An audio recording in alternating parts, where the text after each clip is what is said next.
नमस्कार, मैं हूं आपके साथ Himani Naithani. Lie detector test में बात आज ऐसे वायरल मैसेज की जिसे देखकर आप भी चौंक जाएंगे।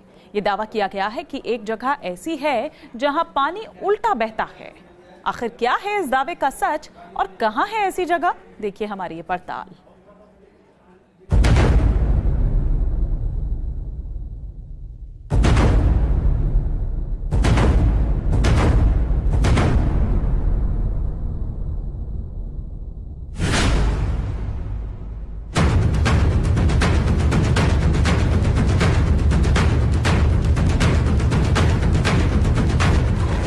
पानी के उल्टा बहने का सच।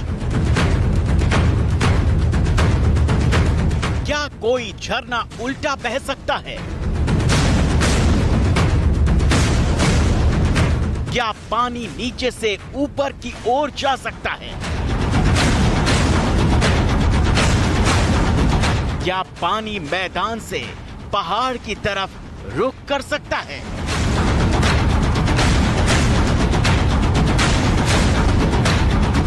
दावा है कि देश में एक जगह ऐसी है जहां पानी उल्टा बहता है और इस दावे को सही साबित करने की कोशिश करता वीडियो भी सोशल मीडिया में लोगों को हैरान कर रहा है।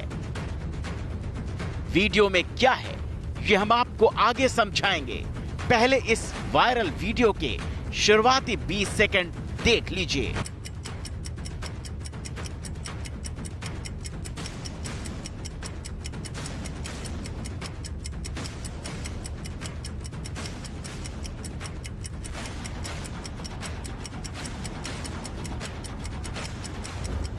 बचपन से हमने देखा और यही पढ़ा है कि पानी हो या फिर कोई और लिक्विड पदार्थ, वो हमेशा ऊपर से नीचे की ओर बहता है, यानी कि ऊंचाई से ढलान की ओर। विज्ञान की थ्योरी भी यही कहती है कि पानी इसी तरह से बहता है, कोई लिक्विड पदार्थ हो तो वो भी इसी तरह से बहता है। धरती पर गुरुत्वाकर्षण की वजह से ऐसा होता है, लेकिन जो दावा किया जा रहा है वो बेहद ही चौंकाने वाला है। सोचने पर यह दावा मजबूर करता है। लेकिन वायरल वीडियो हमारे सामने है जिसमें साफ साफ दिखाई दे रहा है कि एक पत्थर के नीचे से पानी निकल रहा है और इस मेड़ से होती हुई जलधारा ऊंचाई की तरफ जा रही है। वीडियो में एक बच्चा पानी के अंदर नाव चलाता हुआ दिखाई दे रहा है। नाव को ध्यान से देखने पर साफ लग रहा है कि ये नाव ऊंचाई की तरफ लगातार बढ़ रही है। दावा किया जा रहा है कि ये पानी इसी तरह करीब 2 किलोमीटर दूर तक बहता है। अब तक इस वीडियो में हमें जो कुछ भी दिखाई दिया वो पानी के ऊंचाई की तरफ बहने के दावे की पुष्टि कर रहा है। लेकिन सवाल उठता है कि पानी के ऊंचाई की तरफ बहने की वजह क्या है और देश में उल्टी बहने वाली ये जलधारा कहां है? इस वायरल वीडियो की पड़ताल के लिए और इन तमाम सवालों के जवाब जानने के लिए लाई डिटेक्टर टेस्ट की पूरी टीम इंटरनेट पर इसकी पड़ताल करने जुट चुकी थी। और सबसे पहले जहन में सवाल सीधा था कि आखिर ये जगह कहां पर है। और उल्टा पानी के सेंटेंस के साथ इंटरनेट पर इसकी जांच पड़ताल शुरू की गई तो कई चौंकाने वाली वेबसाइट हमारे सामने थीं और कई बेहद ही महत्वपूर्ण जानकारियां हमारे सामने आईं। तो इंटरनेट पर हमें पता चला कि उल्टा पानी नाम की जगह छत्तीसगढ़ में है, जो अंबिकापुर से करीब 56 किलोमीटर दूर है। जिस गांव में ये जगह है उसे बिसरा पानी के नाम से जाना जाता है। बिसरा पानी गांव में एक जगह पर जलधारा उल्टी बहती है। ये जानकारी तो हमें मिल चुकी थी, लेकिन क्या ये वही जगह है जिसका वीडियो सोशल मीडिया पर वायरल हो रहा है? इसका सच सामने आना भी बाकी था। लिहाजा हमारी लाई डिटेक्टर टीम निकल पड़ी छत्तीसगढ़ के बिसरा पानी की तरफ।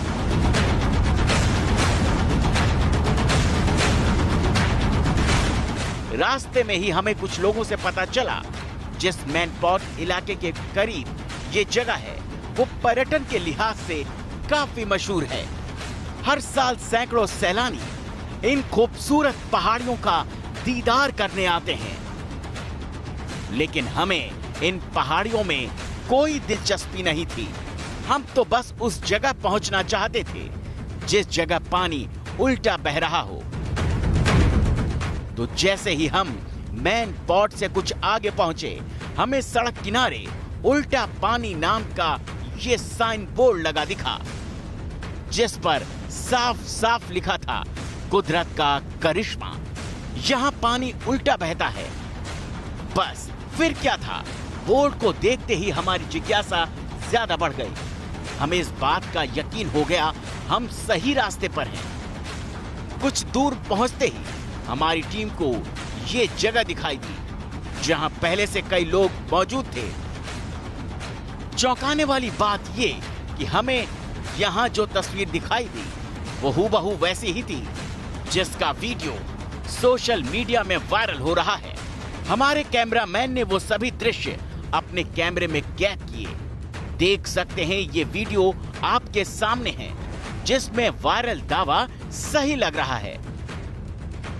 अब सवाल उठता है कि अगर पानी विपरीत धारा में बह रहा है तो इसकी वजह क्या है।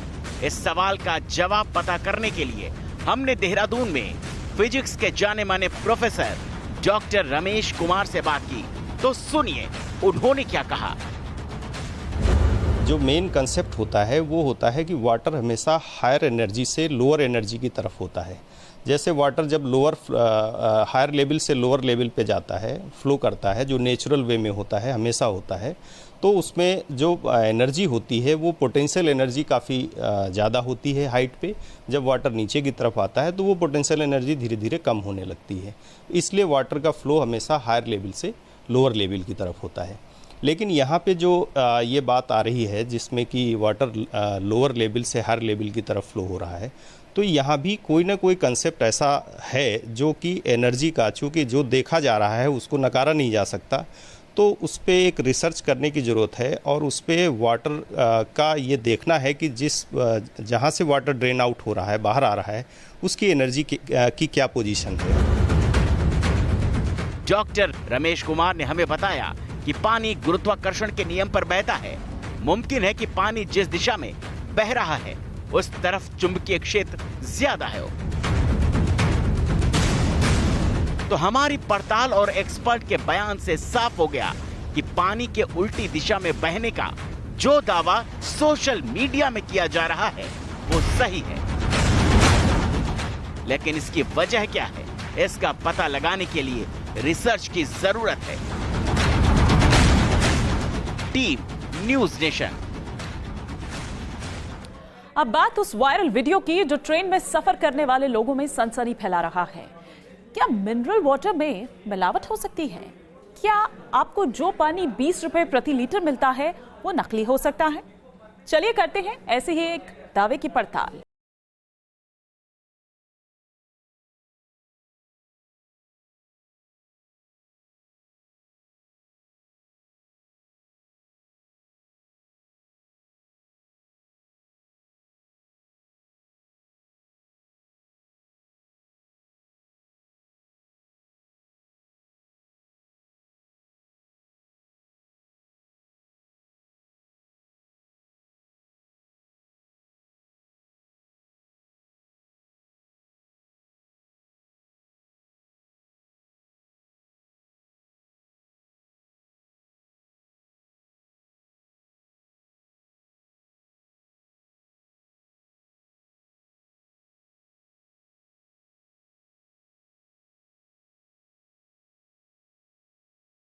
है तो पानी की बोतल खरीदते समय सावधान रहिए। सबसे पहले ये चेक कीजिए कि पानी की बोतल ठीक तरीके से सील है या नहीं, ताकि आपकी सेहत से खिलवाड़ ना हो सके।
वीडियो बेहद डराने वाला और रेल यात्रियों के स्वास्थ्य से जुड़ा था, लिहाजा हमने इस वीडियो की पड़ताल शुरू की।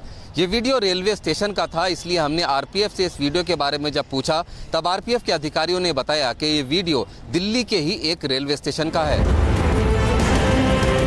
हमारी अब तक की पड़ताल में साफ हो गया कि वायरल हो रहा वीडियो दिल्ली का है, लेकिन क्या पानी में हो रही महामिलावट सिर्फ दिल्ली तक सीमित है? इस सवाल का जवाब भी हमें आरपीएफ के डीजी अरुण कुमार से मिल गया। हमें पता चला कि वायरल वीडियो के सामने आने के बाद आरपीएफ ने रेलवे स्टेशनों पर ऑपरेशन थ्रेश चलाया है। ऑपरेशन में छापेमारी के दौरान अवैध पानी की 48,860 बोतलें जब्त की गई हैं। साथ ही 732 लोगों के खिलाफ केस भी दर्ज किया गया है। दावा है कि पानी के इस अवैध कारोबार में पेंट्री कार के मैनेजर भी शामिल थे। हमारी पड़ताल में जो कुछ भी जानकारी मिली उसकी पुष्टि के लिए हमने रेल मंत्रालय से सीधा संपर्क साधा, तो हमें बताया गया कि रेल मंत्री पीयूष गोयल ट्वीट करके इस छापेमारी की पुष्टि कर चुके हैं।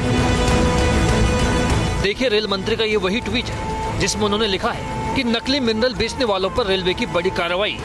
300 से अधिक स्थानों पर अभियान चलाया गया। कार्रवाई में 4 पेंट्री कार के मैनेजर समेत 800 से अधिक गिरफ्तार। साफ है कि रेल मंत्री ने अब वही बातें अपने ट्वीट में भी लिखी हैं, जिनकी जानकारी हमें आरपीएफ के अधिकारियों से मिली थी।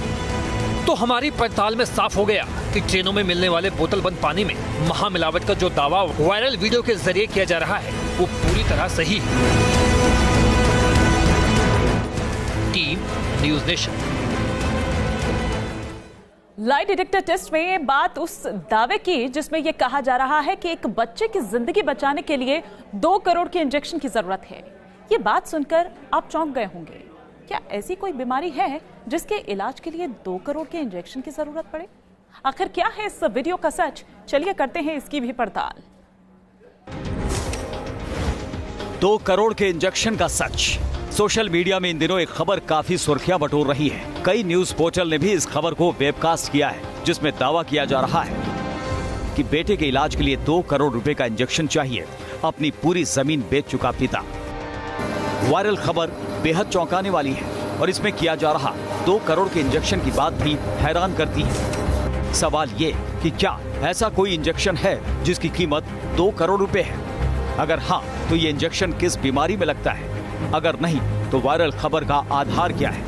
सच जानने के लिए हमने वेब पोर्टल पर मौजूद खबर को बड़े ध्यान से पढ़ा तो पता चला कि खबर में जिन पिता पुत्र की बात की जा रही है वो उत्तर प्रदेश के इटावा के रहने वाले हैं। हमारी टीम ने खबर का सच जानने के लिए इटावा का रुख किया, जहां के सरैया गांव में पीड़ित बच्चे के होने की जानकारी दी गई थी। गांव के इस घर में दाखिल होते ही हमें वही तस्वीर देखने को मिली जिसका जिक्र खबर में किया जा रहा था। 6 साल का एक बच्चा बिस्तर पर लेटा मिला। बच्चे के पिता भी उसके करीब ही बैठे थे। पिता से बातचीत करके हमें पता चला कि बच्चे को एक दुर्लभ बीमारी है जिसके इलाज के लिए 2 करोड़ के इंजेक्शन की जरूरत है। ये इंजेक्शन सिर्फ अमेरिका और कोरिया में मिलता है। पिता ने हमें बच्चे की मेडिकल रिपोर्ट भी दिखाई जिसमें हंटर सिंड्रोम नाम की बीमारी का जिक्र है। पिता ने हमें बताया कि बच्चे के इलाज के लिए उन्होंने अपनी सारी जमीन तक बेच दी है, जिसके बाद सिर्फ 70 लाख का इंतजाम हो सका है। पिता के मुताबिक बच्चे के इलाज के लिए मुख्यमंत्री कार्यालय में भी गुहार लगाई गई, लेकिन वहां से भी सिर्फ 5 लाख रुपए ही मंजूर हुए हैं। वाकई ये अपनी तरह का अजीबोगरीब मामला है। सवाल उठता है कि आखिर हंटर सिंड्रोम नाम की बीमारी होती क्या है? तो ये जानने के लिए हमने कई मेडिकल एक्सपर्ट से बात की तो पता चला कि हंटर सिंड्रोम को ट्राइसोमी 21 के नाम से भी जानते हैं। इससे बच्चों के शारीरिक विकास में बाधा आने लगती है, साथ ही बच्चे का मानसिक विकास भी नहीं हो पाता। यानी पीड़ित भले ही वयस्क हो जाए लेकिन उसका दिमाग बच्चे का ही रहता है। इस बीमारी में सिर का आकार सामान्य से बड़ा हो जाता है। इसके अलावा होठ मोटे होना और जीभ बाहर निकलना भी इस बीमारी का लक्षण है। पड़ताल में हमें ये भी पता चला कि ये बीमारी 2 लाख बच्चों में से किसी एक को ही होती है। तो इसमें एक एंजाइम की डिफिशियंसी हो जाती है जिसकी वजह से बच्चे में ये सिम्टम आने शुरू हो जाते हैं। और ये एक जेनेटिक बीमारी होती है जो ज़्यादातर लड़कों में ही पाई जाती है। एक्स लिंक बीमारी होती है तो उसकी वजह से वो लड़कों में ही ज़्यादा प्रभावित होती है। तो इसमें बच्चे के जैसे होंठ हैं ये चौड़े हो जाते हैं, नाक के बीच की जो ब्रिज है वो चौड़ा हो जाता है। उसके बाद हाथ जॉइंट्स डिफॉर्मिटी हो जाती हैं। बच्चे में थोड़ा सा जो है हियरिंग लॉस हो सकता है, विजन इम्पेयरमेंट हो सकता है। हमारी पड़ताल में ये भी पता चला कि जिस 2 करोड़ के करीब के इंजेक्शन की बात की जा रही है उसका नाम इलाप्रास है और इसका असर भी ज्यादा से ज्यादा 5 साल तक रहता है। तो हमारी पड़ताल में वायरल खबर सही पाई गई। Team News Nation. Lie detector test में अब बात टीम इंडिया के पूर्व कप्तान धोनी की। उनकी एक तस्वीर ऐसी जो सोशल मीडिया पर जमकर वायरल हो रही है। ये दावा किया जा रहा है कि वर्ल्ड कप सेमीफाइनल में धोनी जिस गेंद पर आउट हुए वो नो बॉल थी। सोशल मीडिया पर बहस छिड़ गई कि अंपायर्स ने फील्ड पर ध्यान नहीं दिया। इस वजह से धोनी आउट हुए और इसी वजह से टीम इंडिया एक रोमांचक मुकाबले में हार गई। नो बॉल पर धोनी के आउट होने का सच। क्या अंपायर की चूक से धोनी सेमीफाइनल में आउट हुए? धोनी की बैटिंग के वक्त क्या नियम से ज्यादा फील्डर सर्कल के बाहर थे? जिस गेंद पर धोनी आउट हुए क्या वो फ्री हिट बॉल होनी चाहिए थी? क्या अंपायरों की गलती से भारत से फाइनल का टिकट छिन गया? वर्ल्ड कप सेमीफाइनल में टीम इंडिया की हार के बाद एक तस्वीर खूब वायरल हो रही है, जिसके जरिए दावा किया जा रहा है कि समय रहते अंपायरों ने ध्यान नहीं दिया, इसलिए धोनी रन आउट हुए। सोशल मीडिया पर यूजर्स ने कुछ स्क्रीनशॉट शेयर किए, जिसे देखकर पहली नजर में लगता है कि जिस गेंद पर धोनी आउट हुए वो नो बॉल थी। आखिर क्या है वायरल दावे का सच? हमने वायरल तस्वीर और नो बॉल पर धोनी के आउट होने के दावे दोनों की पड़ताल शुरू की। सेमीफाइनल मुकाबले में भारत की हार के बाद एक तस्वीर काफी वायरल हो रही है। इस तस्वीर में बताया जा रहा है कि जिस गेंद पर महेंद्र सिंह धोनी आउट हुए उस गेंद से पहले 6 फील्डर सर्कल के बाहर थे। हालांकि आईसीसी का नियम यह कहता है कि 41 से लेकर 50 ओवर तक सिर्फ 5 खिलाड़ी ही 30 यार्ड के सर्कल से बाहर रह सकते हैं। ऐसे में क्या ये नो बॉल थी और अंपायर ने इसकी तरफ ध्यान नहीं दिया, ये बात पड़ताल से पता लगेगी। लेकिन मैच के स्क्रीनशॉट के जरिए दावा किया जा रहा है कि तीसरे पावर प्ले यानी आखिरी 10 ओवर के दौरान 6 फील्डर 30 यार्ड सर्कल के बाहर खड़े थे। वायरल तस्वीर का हवाला देते हुए फैंस लिख रहे हैं कि धोनी जिस गेंद पर आउट हुए वो नो बॉल या फ्री हिट होनी चाहिए थी, लेकिन अंपायर और रेफरी दोनों ने इस पर ध्यान नहीं दिया। इस गलती की वजह से धोनी आउट हो गए और भारत का विश्व कप जीतने का सपना चकनाचूर हो गया। लेकिन क्या धोनी और टीम इंडिया को लेकर किया जा रहा ये दावा वाकई सही है? लाई डिटेक्टर टेस्ट की टीम ने इस वायरल तस्वीर और नियमों की पड़ताल की। दरअसल न्यूजीलैंड के खिलाफ सेमीफाइनल में धोनी और जडेजा ने मुश्किल में फंसी टीम इंडिया की पारी संभाली थी। मैच में 7वें नंबर पर बैटिंग करने आए धोनी ने बेहद समझदारी से बैटिंग की। वो रन भी बना रहे थे और अपना विकेट भी बचाए थे। धोनी ने 72 गेंदों पर 50 रनों की पारी खेली और जडेजा के साथ 7वें विकेट के लिए 116 रनों की अहम साझेदारी की। लेकिन धोनी की यह सारी मेहनत उस वक्त बेकार हो गई जब वो गप्टिल के एक शानदार थ्रो पर रन आउट हो गए। इसके बाद तो टीम इंडिया 221 रनों पर ढेर हो गई और 18 रनों से मैच हार गई। महेंद्र सिंह धोनी का रनआउट होना भारत के लिए बहुत बड़ा झटका था, क्योंकि वहां से भारत की उम्मीदें खत्म हो गई थी। इसलिए इस बात की पड़ताल करना बेहद जरूरी था कि क्या महेंद्र सिंह धोनी नो बॉल पर रनआउट हुए थे और क्या अंपायर ने 6 फील्डर्स को नहीं देखा था। फैंस भले दावा कर रहे हों कि धोनी नो बॉल पर आउट हुए, लेकिन आईसीसी के नियमों के मुताबिक बल्लेबाज को नो बॉल पर रनआउट किया जाता है। यानी अगर वो गेंद नो बॉल भी होती तो भी धोनी रनआउट होते, और अगर उससे पहले वाली गेंद नो बॉल होती तो भी रनआउट होने पर धोनी को पवेलियन ही लौटना पड़ता। हालांकि फैंस का दावा है कि अगर अंपायर सर्कल से बाहर मौजूद फील्डर का ध्यान रखते और नो बॉल करार देते तो धोनी उस वक्त दूसरा शॉट खेलते। फैंस ये दलील भी दे रहे हैं कि हो सकता है लेग का फील्डर सर्कल के अंदर होता तो धोनी उस वक्त दूसरा रन लेने के लिए दौड़ते ही नहीं। लेकिन सवाल ये उठता है कि वर्ल्ड कप के सेमीफाइनल जैसे बड़े मैच में अंपायर और रेफरी इतनी बड़ी गलती कैसे कर सकते थे? ऐसे में सवाल वायरल तस्वीर और उसके दावे पर भी उठता है। हमारी पड़ताल से ये बात सामने आई और जो बात हमने कुछ पूर्व क्रिकेट एक्सपर्ट और क्रिकेट कमेंटेटर से पूछी वो यही थी कि 30 यार्ड के सर्किल के बाहर 6 फील्डर नहीं थे। यानी कि जो तस्वीर वायरल हो रही है वो बिल्कुल गलत है और महेंद्र सिंह धोनी के बारे में जो दावा किया जा रहा है कि उनको नो बॉल पर आउट करार दिया गया वो भी गलत है। हालांकि आईसीसी का नियम ये जरूर कहता है कि नो बॉल पर भी रन आउट दिया जा सकता है, तो हमारी पड़ताल में ये दावा झूठ साबित होता है। वीडियो जर्नलिस्ट मुकेश झा के साथ रविश बिष्ट, न्यूज नेशन, मैनचेस्टर। फिलहाल रुकेंगे एक ब्रेक के लिए।